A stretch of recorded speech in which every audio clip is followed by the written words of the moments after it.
in the immortal words of my best friend, live record moments earlier in front of a somewhat live studio audience in an NBA arena that really wasn't all that full. But let's talk about this show. I'm John Renton with my review of AEW Collision from Oakland, California, and they are going to be landlocked into California, ramrod into California, because they're going to invade the Kia Forum next Saturday for AEW Full Gear.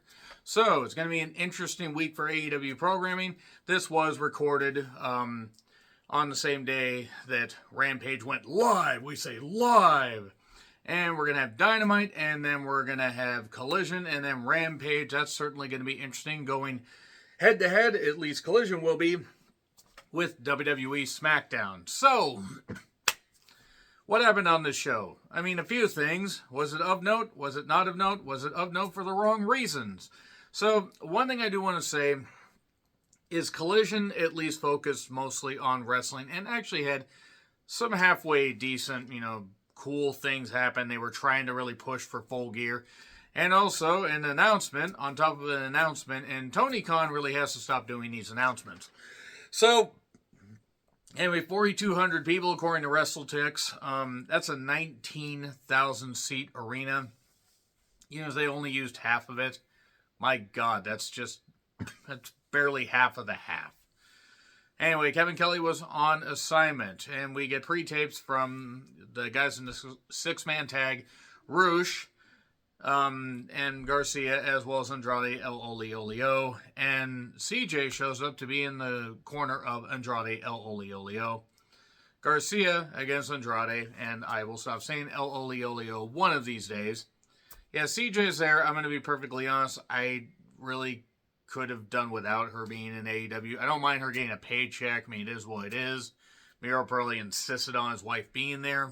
But I know that she's only been there for a little bit, but she's been there for a couple months. She hasn't added anything. I'm sorry. She hasn't. So Garcia does the dance while CJ doesn't really have pants. And Miro's going to, send him to redeem these nuts, as one of my friends would say, that I know he will appreciate. And we have Tranquilo in the ring and Tranquiflo outside the ring. This wasn't a bad match. Garcia can work. I'm just kind of done with the fact that it took them how long to really do something else with his character. Like, they had every opportunity to break him away from Jericho, and then by the time he did, it didn't really matter. And now they're trying to, have him do this stupid dance, kind of like he's Disco Inferno, except Garcia can actually wrestle. There was knee focus. Andrade kept favoring the knee. They replayed something during the picture-in-picture break, which was kind of funny to me. Because really, even if you have a big TV, you still got to kind of squint to see some of that stuff. So, the Dragon Screw got used. Tanahashi used to do a great Dragon Screw before his knees basically turned to powder. And knees in the corner, and Garcia, does a nice, variation of a couple suplexes. It's a nice brainbuster, gets a 2 count. And then the figure 4, transitioning to the figure 8, gets the victory. Not bad. My issue is it seems like sometimes with AEW matches, even with WWE New Japan matches, they could go home 5 minutes before they do. And I think you could just send another match out there, or you could have another pre-tape ready, whatever. It is what it is. Recaps of all the MJF stuff. Nick Wayne took on Dalton Castle. And I know that Dalton Castle had a pretty bad back injury that he's fought through, and he's continued to do well despite having that busted back. I don't get the gimmick. I don't think I'm ever going to get the gimmick. Nick Wayne has a world of potential. Dalton has good strength and some good ability in the ring. Nick Wayne, very talented, has grown up incredibly from being on the indies in Washington State to various promotions throughout the country and the world. He's even wrestled in Japan. And this match was fine. It was fine for what it was. It was nice to see Nick Wayne in a singles match. Luchasaurus ends up chokeslamming both the boys on the floor. Ow, I think the boys are dead. And then a post spot, and then Wayne's World Party Time, excellent. Woo, woo, woo. And Nick Wayne gets the victory. And then Hangman's all fired up in a pre-tape. He promises basically to take Swerve to the woodshed. It's going to be a Texas death match. And he will walk hand in hand with his son and piss on Swerve's grave. I encourage you guys to check out this whole thing because it's kind of funny. This is the most fired up I've seen Hangman, but I still can't really take him seriously. I just can't. I fucking can't. I'm sorry. I try, but I can't. So, it's Rush and Dralistico. Again, the Twerk Horsemen. Anthony Henry and JD Drake.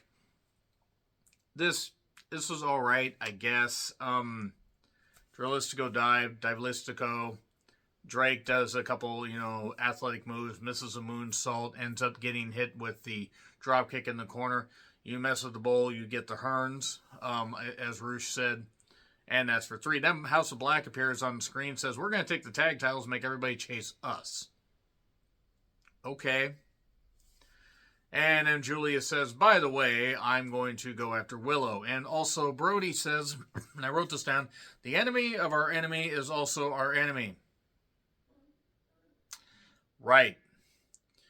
Lexi is with Statlander and Willow. Who faces Chris Statlander? It's going to be Julia and Willow in a match, and then somebody else and somebody in a match. Maybe somebody in Sky. I kind of tuned out of this because they've done a lot of these pre-tapes involving these particular people, and it kind of all blends together. They're trying to create a story here. I don't fault them, but I don't necessarily care. And then Adam, it's Roddy or Roderick Strong with the Kingdom against Gradius Martin. That is his name now. His name is Gradius Adam. It's the most over part of Roddy's, character. Now, Roddy can work. He hits hard. Gradius does hit some nice. I'm calling him Gradius Martin because just for some reason the Gradius games have popped into my head, and now I can't get them out of my head. So I'm going to go up, up, down, down, left, right, BA start, and then I'm going to get blown up within the first little bit. And damn you, Konami Code. Look, he hit some nice kicks. And Adam hit the Adam punches in the corner. And then I think it was End Her Tart Ache. I think that's what it's called. Close enough. 1, 2, 3. And then we get the Wiener Punch, and then the stuff Pile Driver. It's Neck Strong, Shrieking David Carradine noises. He got roped into his last role. I got a closet full of these jokes, but let's move on. So, Tony is backstage. Thanks, guys. I can't. But even if he doesn't say that, that's what I hear. Thanks, Tony. Wait, I'm Tony. Wait, me, Tony, or he, Tony? Thanks, guys. He's just so excited to be... Somebody came up with the idea that what if Tony Khan decides to pull a Vince McMahon with the higher power and reveal himself as the devil? I don't believe that Tony would be dumb enough to do that, but if Tony does do that, that is going to pretty much destroy any of the remaining goodwill that he has with the fans. So, it's about All In, that Danielson will be part of All In 9 months. 9 months. And it will be part of the, end of his last full year of wrestling.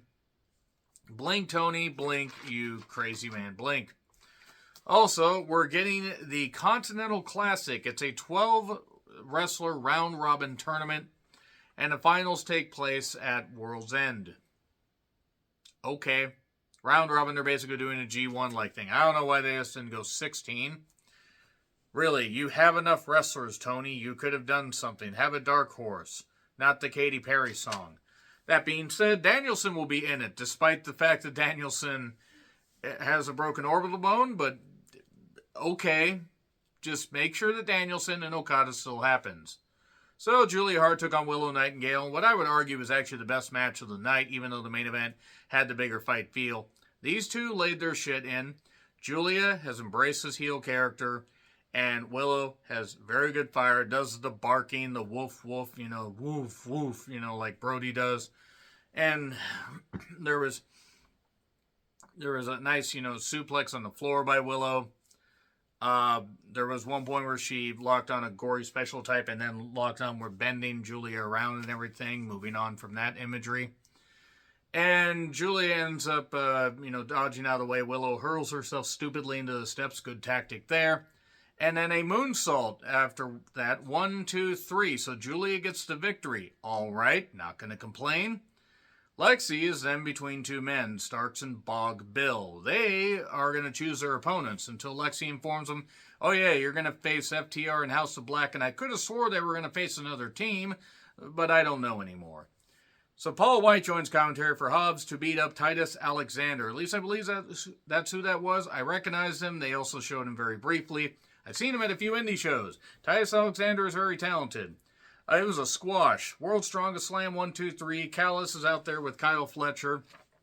And Callis puts over Paul White and then says, oh, Hobbs is bigger and all this stuff. And he'll destroy you. And then Paul White stands up and is like, oh, you want to do something? You want to do something? This took a while, and I think they really could have cut this down. They could have. This went a little bit long in the tooth. They also edited the crowd so they weren't swearing a whole bunch of Callis. So anyway, Archer then kills a whole bunch of the security. This is after FTR says that they will win at the pay-per-view. And Archer kills all the security. The faces enter, and they all get nice pops. The Righteous are also there. I mean, Copeland, Sting, and Darby against Archer, Vincent, and Dutch with Jake Roberts. Jake Roberts still hasn't forgiven Sting for spin the wheel, make the deal. It was a big fight feel, and there was a point where they went all over the place. Sting and Archer, Sting and Vincent, they were all battling. Sting got targeted for a bit, tagged Darby. Darby made a comeback, did some nice offense. Copeland ended up doing a dive at one point when he got tagged in. A nice boss man slam by Dutch. I will say that much. And then a spear on Vincent. 1, 2, 3. People say that Vincent reminds them of Rob Zombie. Here's the difference. Vincent wouldn't be dumb enough to put his stupid, untalented wife on camera. Unlike Rob Zombie, that idiot. I will never forgive Rob Zombie for what he has done. Just thrusting his wife on camera, despite having no goddamn talent. Christian and his group show up. They have a stare down, and that's it. That's it for Collision. I want to say right now that after Full Gear, I'm going to assess how much of Collision I'm going to watch, because it's based on views and it's also based on tiredness. I might take some of December off from reviewing a lot of weekly wrestling because kind of run out of wind here, guys. I've been reviewing a lot of wrestling for the last 7+ years. So anyway, that being said, let me know your thoughts in the comments. Like, share, subscribe, Twitter handle in the description. I'm John Rickland. I'll see you soon.